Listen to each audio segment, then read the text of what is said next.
Welcome to this episode of the Affluent Entrepreneur Show. This one's a special one. It's especially curated and crafted just for you as part of my money mentorship series that I'm doing right now. A series of specific trainings choreographed just for you to help you move you along the path to financial freedom. And if you haven't been part of our live, exclusive, and private money mentoring coffee chats on Fridays, you need to be. So here's what I want you to do. Click the link, get on the list. I will send you the private link so it can be you, me, a small group of people in a Zoom room having conversations around money, around investing, around your financial future, and a different financial destiny. I'll see you there. Cancer. It's a horrible disease. It's something that I hope no one ever has to go through. Unfortunately, I did hear those words, you have cancer. But cancer to me became a gift to me and to you. And we talk about how that comes into play for your financial future in this episode. I'll see you in the episode. Let's talk about it. Hey there, I'm back. This one is another video that maybe a little different, but I think it lends itself to you understanding what drives some of the things that we do, the crusade, if you will, that I'm on. You may have heard the story about Jeremy and his drawing and how that impacted me, how that got me to look at business and money and life differently. How do you create a life that what we talked about was affluence, being a meaningful life, not an opulent life, meaningful, impactful, fruitful life, and a peaceful life. And what I realized, and this was when Jeremy was 6 years old, is that it's truly important to make sure that whatever is the mechanism that you're using to create your income, to create your living, that whatever that mechanism is, whether it's a job, whether it's a business, whatever it is, that you make sure that it not only creates a living, but allows you to create a life. And I, that's kind of what came out of the whole thing with Jeremy. But here's the thing. You got to wonder, what would happen if life happened to you? And this is where I want to go with this, is that I was building my business. Everything was going well. I was doing well. I was speaking on some of the biggest stages around the world. I was masterminding with top entrepreneurs. They were running $100 million companies, billion-dollar companies. I'm flying back on a G5. I mean, it doesn't get much better than that. I didn't pay for it, which it's even better. But here's what happened, is I'm on top of the world. Life is good. But just like many of us do, I was ignoring aspects of my life. I was ignoring warning signals. You might be doing that right now. You might be ignoring it in a relationship, the warning signals, or in money, or in your health, or in other aspects of your life. You might be ignoring warning signs. And as I was traveling around, I had dialed in our financial picture. I had dialed in the business picture. I had dialed in my relationship with my son, relationship with my wife. I had all that dialed in. But I was ignoring my well-being, my health. The reality was that my wife and I, when we got married, we moved 100 miles south of where we used to live, down by the beach in Laguna Beach, California. And I had no doctors down here. And I was just too busy and doing things, so I never found any doctors down here. And the reality is that I felt good. I was fine. I was traveling. I was doing fine. I was working out. I was eating good. But there was some signs that I ignored until they got so bad that my wife said, you have to go in. So I went in and got checked. And they did a CT scan in June of 2019 and found what turned out to be a 7.5 centimeter tumor in my bladder. And I heard 3 words that I never imagined that I would ever hear in my life, and that is, you have cancer. No, I never smoked. I never I barely drank. I ate healthy. I worked out. No one in my family's ever had cancer. It was never, I mean, we had plenty of other things, diabetes and heart disease and kidney and all that. But cancer, never thought that would happen. And as they told me that, my whole life just got shattered. My whole existence was in jeopardy. And I looked at my wife, started to think about my son, started to think about life, and I go, I'm not ready to go. I'm not ready to let go of life. I love it too much. I love experiencing it. I love what I do. I love how I live. I'm not ready to go. But maybe it wasn't my choice. Maybe it wasn't my decision. I don't know how I got it. I don't. We checked. We looked. We tested DNA. Everything. I searched. I got bitter. I got angry. I spiraled into darkness trying to figure out what the heck I did in my past to deserve this. And it was hard. It was hard to realize that I'm in for the fight of my life. I sat with the surgeons. We finally put together a team of doctors, and sitting with these surgeons, the person that was going to take the tumor out, he says, look, it's a big tumor.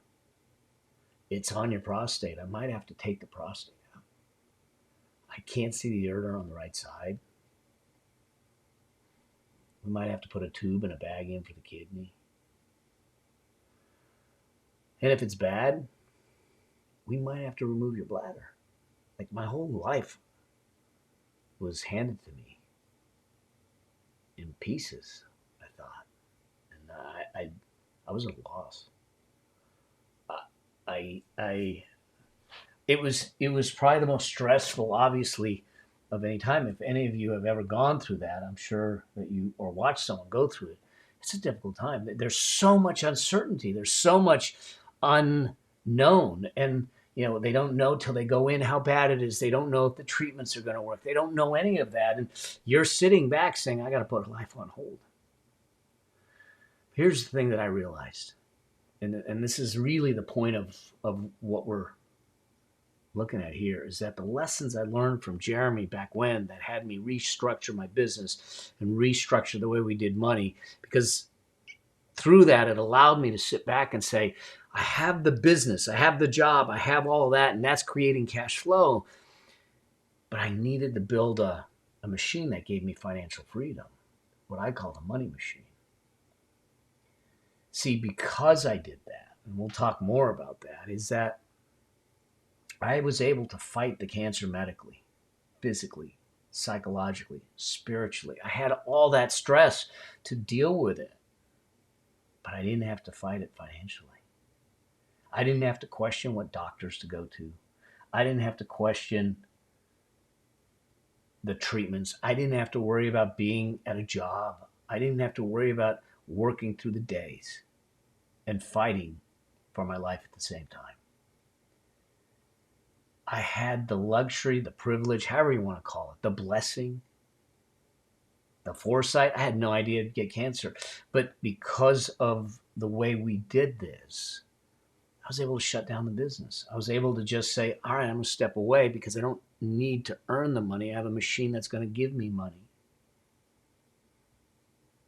And I can focus on healing. I can focus on the fight.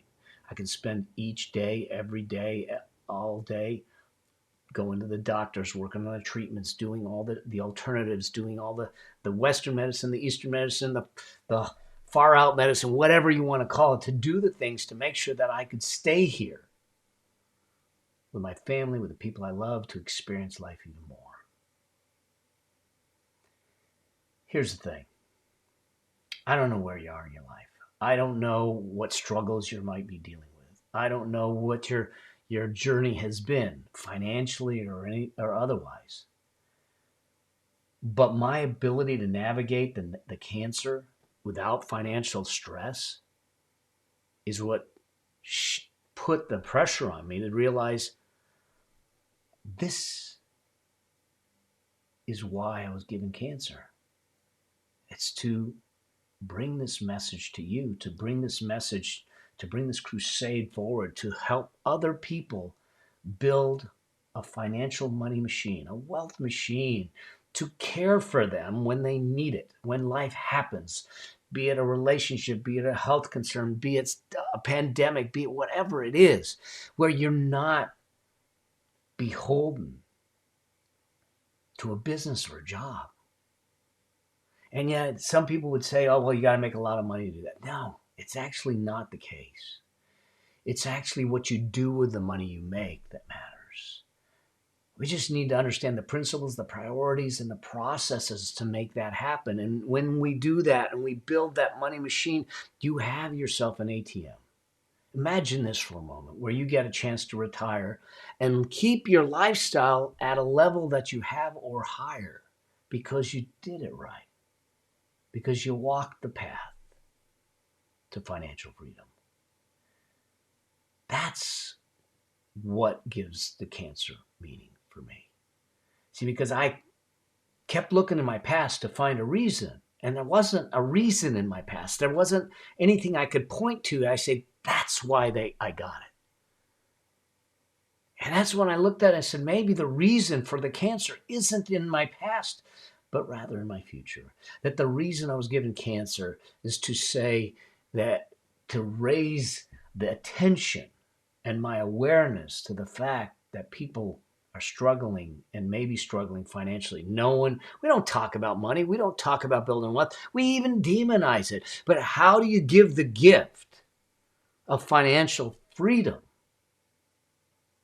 to everyone, which I think is a birthright? It may not be easy depending on where you're at, but it certainly is simple when you understand the principles and the processes and the priorities you need to have in place to make it happen.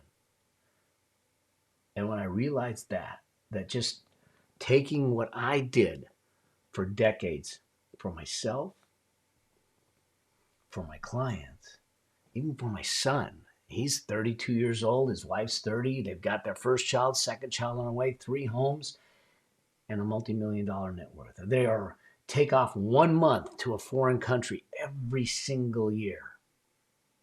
They get to experience life. That's what I want. I want to give people the gift of financial freedom, the pathway to do it. You got to run the miles. I can't run the miles for you. I'm running the miles on my own. But I can give you the principles, the priorities, and the processes to make it happen. And in the process, you give me a gift. You make my cancer mean something positive. And I appreciate you for that. Did you know that there are 9 accelerators that can put your wealth creation in overdrive? Go figure. That becoming wealthy doesn't just happen. But here's the thing. There is a blueprint that I can actually give you towards financial liberation and the freedom you deserve. So here's what I want you to do. I want you to register for my upcoming free 3-part live training experience where we start to build real, sustainable affluence. This is going to be all about the priorities, the processes, and the principles you need to build financial freedom, and it's free. Click the link. You'll be the first on the list to get notified when this thing goes live.